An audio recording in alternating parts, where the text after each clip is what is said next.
El Economista, podcast. Hola, bienvenidos y bienvenidas a Economía sin Monotonía, un podcast de El Economista. Yo soy Ana María Rosas, editora de Finanzas y Dinero de esta casa editorial. Gracias por estar con nosotros en este espacio donde buscamos hablar de esos temas de la economía que a todos nos ocupan y nos preocupan. Hoy les vamos a hablar de la participación de las mujeres en la economía y de por qué ganamos menos que los hombres. Así que quédense con nosotros porque esto se va a poner bueno. Pero antes, permítanme decirles el que consideramos es el dato más importante de la semana. La Secretaría de Hacienda y Crédito Público difundió el informe de finanzas y deuda pública correspondiente al mes de mayo. Ahí reportó que los ingresos tributarios, es decir, aquellos que tienen que ver con el pago de impuestos, subieron 3% en el periodo enero-mayo, pero se ubicaron 67,000 millones de pesos por debajo de lo presupuestado. Mientras que los ingresos petroleros cayeron 24.2%, esto principalmente como consecuencia del tipo de cambio, que por cierto sigue niveles de 17 pesos por dólar, así como por la caída en los precios internacionales del petróleo. Lo invitamos a que vea a detalle esta información en las páginas del Economista y en nuestro sitio web. Y ahora sí, vamos a entrar en materia. Seguramente muchos de los que nos escuchan se preguntarán por qué voy a hablar del peso de la mujer en la economía si no es el Día Internacional de la Mujer o alguna conmemoración similar. Amigos, amigas, precisamente podemos hablar de esto en cualquier ocasión. Bueno, eso digo yo. Los datos a partir de los cuales voy a empezar esta reflexión los recopiló el equipo de economistas de GBM, Grupo Bursátil Mexicano, encabezado por la economista en jefe Miriam Acuña Rodríguez, quien compartió hace unos días estos datos que los van a dejar con el ojo cuadrado. Mientras Miriam conversaba con nosotros, nos comentaba que ella tiene una década más o menos laborando en esta casa de bolsa y al mismo tiempo es mamá de 2 niñas. Ella está casada y nos confesó que desde el día 41 dejó a su hijita en la guardería y se regresó a darle a la chamba, como hacen todas las madres que trabajan en México. Yo hice lo mismo cuando llegó mi niña a mi vida y seguramente las madres que nos escuchan también. Pero cuando regresa uno del trabajo, llega a bañar a los niños, a preparar la cena, y si no tenemos hijos, pues siempre habrá trastes que lavar, ropa que echar a la lavadora, esto en el mejor de los casos. ¿Pero les pagan por esto?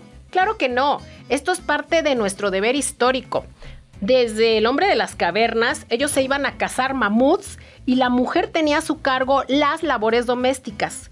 Ahí la cosa todavía estaba pareja, pues compartían la chamba. Pero con la aparición de la agricultura y del arado, la cosa cambió y se requirió un trabajo más intensivo que hacían precisamente los hombres y la mujer seguía en casa, como bien lo narra Simone de Beauvoir en su libro El segundo sexo, que por cierto escribió en 1949. Y de ahí para el real. Aunque las mujeres nos desempeñamos en prácticamente todas las disciplinas, no ganamos lo mismo. Y aquí los datos. Amigos, amigas, la brecha salarial de género por área de estudio, con cifras a junio del 2023, según el INEGI, son así. En artes y humanidades, la brecha es de 11%. En manufactura y construcción, es de 14%. En educación y en derecho coinciden en 17%. En ciencias de la salud, la brecha es de 19%. En matemáticas y estadísticas, de 20%. En administración y negocios, de 22%. En tecnologías de la información, de 23%. Y agárrense, en servicios, que es precisamente donde están los servicios financieros, la brecha es de 41%. Estos datos, sin duda, son para irnos hacia atrás, como le hacía Condorito, ese personaje de las tiras cómicas de los años 70. Y nos preguntamos, ¿por qué pasa esto? Amigos, amigas, hay una serie de factores, pero el principal de ellos es la maternidad. Como les decía, mientras en México las mujeres tienen una licencia o permiso de maternidad de 40 días, los hombres tienen una licencia de 5 días. En Ecuador y Perú, los padres tienen 10 días para estar con sus esposas y cuidar a los chamacos. En Brasil, 5 días con opción de otros 15, esto es 20 días.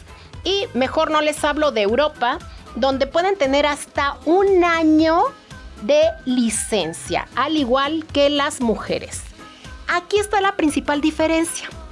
Porque si los hombres gozaran de la misma licencia, en el caso de México de estos 40 días, entonces este no sería un aspecto en el que se fijarían las empresas. Pues al ser padres, cualquier colaborador sería de licencia el mismo número de días, tanto hombres como mujeres. Número 2, y seguimos con la maternidad. Muchas madres deciden quedarse a cuidar de sus niños los primeros años de su vida y deciden trabajar media jornada, lo cual implica ya una reducción de 50% en su salario, o de plano deciden las mujeres hacer una pausa en su vida laboral. Y cuando regresan al trabajo, resulta que se perdieron de muchas cosas, que no están actualizadas y tienen que empezar una curva de aprendizaje y por esto les pagan menos. Y número 3, las mujeres desgraciadamente no sabemos negociar nuestro salario. Ellos entran a la oficina del jefe y con la mano en la cintura les dicen, le plantean sus necesidades de por qué quieren. Cínicamente pueden decir, bueno, no cínicamente, pero se vale, pues porque me quiero, estoy ahorrando para mi maestría, porque voy a ser papá. Y nosotras no nos atrevemos. Nosotras tenemos mucho el síndrome del impostor. Esta es una cuestión cultural, desgraciadamente.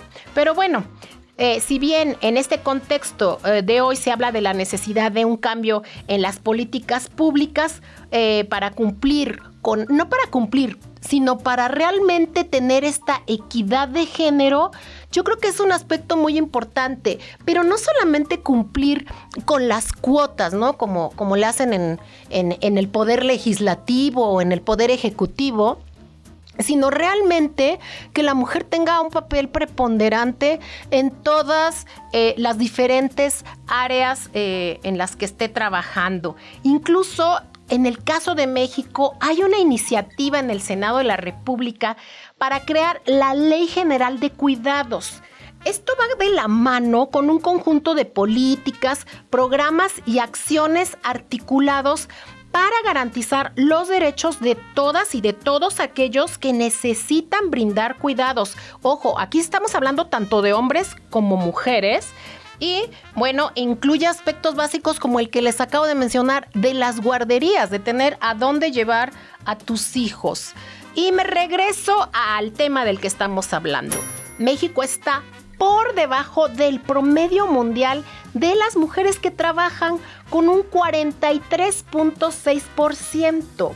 Mientras que en Estados Unidos la cifra es de 56.2% y en Canadá de 59.5%, que son nuestros principales socios comerciales. Pero si nos vamos a otros países del continente, tenemos que Perú trabaja 56.9% de las mujeres, en Brasil el 49.5% y en Colombia el 50.3%. Si nos cruzamos el océano, en Suecia trabaja el 70.4% de las mujeres y en Reino Unido 58.5%. No olvidemos que la reina Isabel trabajó más de 70 años y bueno, ella se murió trabajando. Ya en el detalle de la información, la tasa de participación económica femenina es de 46.6% en México. Y por cada 100 hombres registrados en un puesto de trabajo en el Instituto Mexicano del Seguro Social, el IMSS, hay solo 65.3 mujeres. Pero hay que reconocer que la participación ha mejorado, pues en el año 2000 por cada 100 hombres trabajando había 51.3 mujeres. Pero todo este tiempo les hemos hablado de empleo remunerado. ¿Y qué pasa con el trabajo no remunerado? Ese que hacen las amas de casa y de esta doble jornada de la que les hablaba al principio.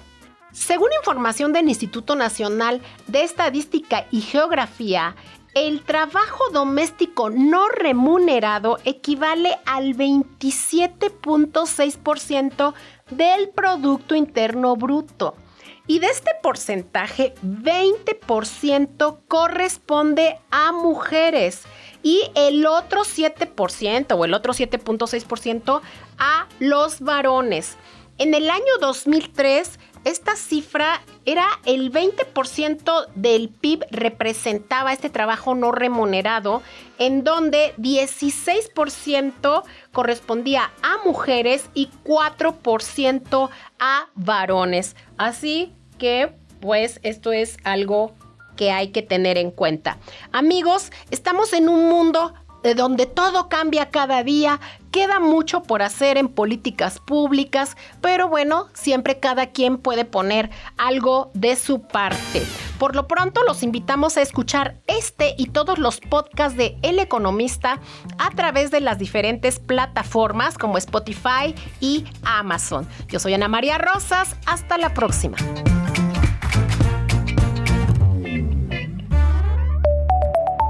El Economista. Podcast.